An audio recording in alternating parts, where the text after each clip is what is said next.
నమస్కారం అండి. Indira's kitchen and లివింగ్కి సాదర ఆహ్వానం. ఎలా ఉన్నారండి అందరూ? ఏ ఏ సమయాలలో ఏ నామంతో స్మరణ చేస్తే సత్ఫలితాలు కలుగుతాయో తెలియజేసే మహిమాన్విత విష్ణు షోడశ నామ స్తోత్రమండి ఇది.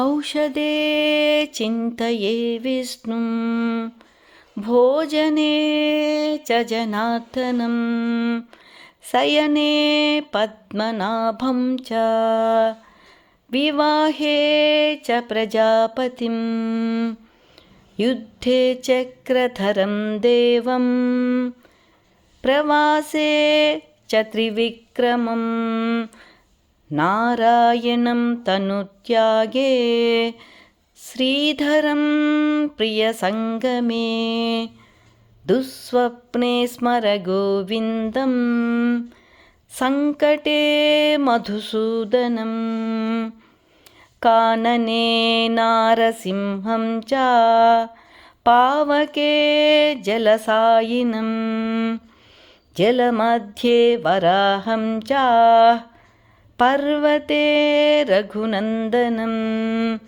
గమనే వామనం చైవ సర్వకార్యేషు మాధవం షోడశైతాని నామాని ప్రాతరుద్ధాయ పఠేత్ సర్వపాప వినిర్ముక్తో విష్ణులోకం సమోప్నుయాత్. ఈ వీడియో కనుక మీకు నచ్చినట్లయితే లైకు, షేరు, కామెంటు చేయండి. సబ్స్క్రైబ్ చేసుకునే వారు ఉంటే సబ్స్క్రైబ్ చేసుకోండి. మీ లైక్స్ నాకు చాలా అమూల్యమండి. Thank you.